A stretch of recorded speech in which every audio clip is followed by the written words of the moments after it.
Retour à l'actualité, vous êtes toujours sur TV Finance et sur Boursorama et je vais recevoir ma première invitée de la matinée, c'est Véronique Riche-Flores et nous allons parler, on va faire tout simplement le bilan économique de la semaine. Véronique, bonjour. Bonjour. Vous allez bien? Très bien. Alors, semaine compliquée, hein, on a eu beaucoup de jours fériés, on en a eu 2, donc c'est une semaine un peu compliquée. Et nous sommes vendredi matin, c'est bien, hein, c'est veille de week-end. L'info majeure quand même de cette semaine, c'est j'imagine Donald Trump. Ça avec tourne l'Iran toujours, ou avec la Corée du Nord? Eh bien voilà, on va commencer peut-être d'abord l'Iran et puis la Corée du Nord. Bien évidemment le retrait américain, donc formalisé effectivement cette semaine, qui a été anticipé largement par les marchés, en particulier les tout derniers jours, dont la résultante est un prix du pétrole très élevé et c'est effectivement l'impact le plus direct susceptible d'avoir des répercussions sur les perspectives de croissance, d'inflation, etc.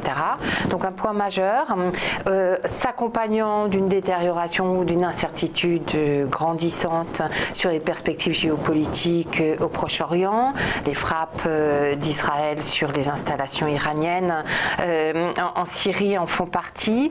Et puis parallèlement, vous avez ce dossier qui semble plutôt apaiser les esprits, c'est-à-dire cette promesse de rencontre d'abord, mais qui déjà dans les faits est considérable comme annonce, et qui est souvent perçu ou qui semble être perçu par beaucoup d'observateurs comme finalement une relative efficacité de la méthode Coué-Trump, c'est-à-dire on tape d'abord, on tape très fort et puis on tape tellement fort que ça finit par débloquer peut-être des situations. Et pourtant on lui tape beaucoup dessus. Sauf les investisseurs, les marchés en l'occurrence l'aiment bien, les médias l'aiment beaucoup moins. Mais les marchés, on a l'impression que dans la remontée des indices ou la bonne résistance des indices boursiers, notamment américains, mais pas seulement de ces dernières 48 heures, il n'y a pas seulement l'inflation ou la faible inflation, il y a également sans doute cette prime à la stratégie Trump, en tout cas sur le dossier coréen. Alors en matière de stratégie, on va tout d'abord parler de l'Iran. Donc Trump dénonce les accords de Vienne et vote pour des sanctions contre l'Iran. Le pétrole a monté dans la foulée. Toutefois, c'est plutôt salué par les marchés. Alors comment vous comprenez cette situation? Puisque normalement, ça devait être négatif et finalement, si on regarde les chiffres, c'est plutôt positif, notamment sur le pétrole qui marque le pas. Alors, pétrole, la hausse marque le pas, oui, on est quand même dans une dynamique qui reste pour l'instant très largement haussière. Je rappelle, on est à 77 $, au-dessus des 77 $ sur le Brent et au-dessus de 71 $ pour le WTI. Tout à fait. Ce qui représente en termes au niveau économique, eh bien, le fait que ce qu'on considère être la facture pétrolière mondiale se soit sensiblement renchérie, puisqu'on est aujourd'hui sans doute au-dessus de 4% du produit intérieur brut mondial, ce qui est une zone au-dessus de la moyenne de long terme. Alors ça ne veut pas forcément vous dire grand-chose, mais ça signifie du point de vue économique effectivement que ce contexte-là va commencer à mordre sur les perspectives de croissance très vraisemblablement, sachant qu'on sait bien le transfert de revenus entre les pays consommateurs et les pays producteurs n'est pas net positif pour la croissance en général. Alors la question peut être plus complexe quand un des gros pays consommateurs est également un gros producteur maintenant, c'est le cas des États-Unis bien évidemment, mais le choc pour le consommateur américain risque quand même de peser sur les perspectives de croissance. Alors ça... justement, c'était la question. Vous avez sorti une très bonne étude sur le pétrole. On l'a vu tout à l'heure, le graphe de la facture sur le PIB mondial. On est à 4%. Alors, vous l'avez dit, c'est au-dessus de 75 $ et on y est presque sur les 75 $. La première question que je voudrais vous poser, c'est est-ce que vous pensez que la tendance haussière va perdurer sur le pétrole? Dans votre étude, vous parlez de 90 $. Alors, je parle de 90 $ qui ne viennent pas de ma propre analyse. Je pense que dans le contexte actuel, on est obligé de faire avec les moyens du bord. Il y a énormément d'incertitudes. Et là, je me fie plutôt à la lecture des analystes techniques qui soulignent ce niveau comme un point de résonance. Donc, parce qu'effectivement, on est aujourd'hui, d'un point de vue graphique, un petit peu dans un no man's land, si je peux dire. dire. On est dans une zone où la hausse pourrait s'accélérer. Et on est sur une tendance haussière pour vous. Oui, mais sans pour autant, et je pense que les analystes techniques le soulignent toujours assez largement, sans pour autant que ça évacue l'hypothèse d'une baisse impromptue du prix. Je pense que tout ceci est très lié au développement géopolitique qui suscite beaucoup d'interrogations. Alors vous avez parlé du consommateur. Qui va être le plus impacté, le consommateur américain ou le consommateur européen? Écoute, c'est compliqué. En général, les consommateurs américains sont beaucoup plus sensibles parce que les variations de prix du pétrole passent très rapidement sur les prix à la pompe parce qu'il y a moins de taxes. Paradoxalement, en Europe, on a plus de taxes qui jouent un rôle un peu amortisseur. L'autre élément, c'est que... En France, il y a beaucoup de taxes quand même.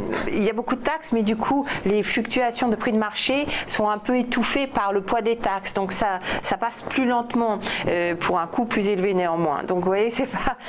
L'autre élément, c'est que l'euro est monté quand même jusqu'à récemment, assez substantiellement en début d'année, ce qui a plutôt allégé notre facture pétrolière. Néanmoins, je dirais, pour répondre à votre question, les deux pays les deux zones risquent d'être impactées dans des proportions à peu près semblables. J'ai quand même bien lu votre étude, et dans votre étude, vous dites qu'en Europe, le pays qui serait le plus impacté, c'est l'Espagne. Pourquoi? On n'a pas de graphique, mais c'est très clair. Paradoxalement, là encore, il y a moins de charges, il y a moins de taxes sur l'essence espagnole, de sorte que le prix payé par le consommateur est beaucoup plus directement impacté par les prix de marché. Donc ça va plus vite, y compris sur l'inflation. Probablement que l'inflation espagnole va être impactée plus rapidement que la France, par exemple, du fait de cette spécificité. Ça ne veut pas dire forcément, ça veut dire néanmoins qu'en termes de choc immédiat, l'Espagne ou le consommateur espagnol va ressentir plus fortement, plus rapidement que le français, la hausse des prix de marché. Très bien, rapidement, l'inflation US, 0,2% en avril. Eh bien, pourquoi est-ce que c'est un bon chiffre? Pourquoi les Américains considèrent que c'est un bon chiffre vis-à-vis de la Fed et des taux? Alors pourquoi le marché réagit favorablement, effectivement, le marché action? Parce que dans le sillage de la remontée des prix du pétrole qui date maintenant de plusieurs semaines, l'accélération date de début avril, eh bien les économistes, les marchés ont pensé que à ce stade du cycle où l'inflation est déjà relativement, en tout cas plus élevée que la moyenne des pays développés aux États-Unis, cette impulsion, cette hausse des prix du pétrole allait rajouter à l'inflation et pouvait accélérer le rythme de hausse des taux de la Réserve fédérale américaine. Avec une inflation toujours plus faible que les attentes, finalement, ces craintes sont maintenant ont diminué. C'est ce qui a porté le marché action américain hier. Très bien. La Banque d'Angleterre qui ne remonte pas ses taux. Bonne nouvelle pour vous ou pas? Bonne nouvelle, oui, plutôt bonne nouvelle, parce qu'effectivement, personne n'avait vraiment compris pourquoi la Banque centrale, pourquoi McCartney, son président, s'était exprimé comme il l'avait fait début février, comme tout d'un coup promettant plus de hausse des taux, etc.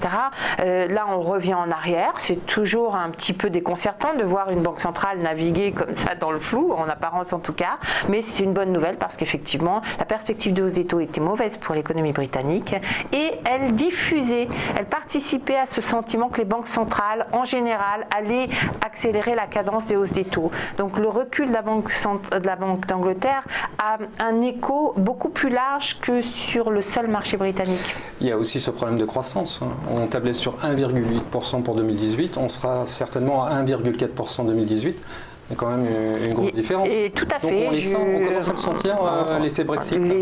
Alors, ça fait un moment qu'on commence à sentir l'effet du Brexit, enfin du vote pour le Brexit. Les dernières statistiques des 3 derniers mois sont particulièrement mauvaises. On a vraiment une cassure par rapport à l'année dernière qui interroge, sachant que l'inflation par ailleurs décélère. Donc effectivement, qui justifie bien que la Banque centrale ait revu à la fois sa copie en croissance et soit plus prudente avec un contexte de hausse des prix du pétrole qui ne va pas arranger non plus le pouvoir d'achat des Britanniques. Très bien Véronique, merci beaucoup pour toutes ces informations et au plaisir de vous retrouver sur ce même plateau dans les semaines à venir. Merci très bonne journée.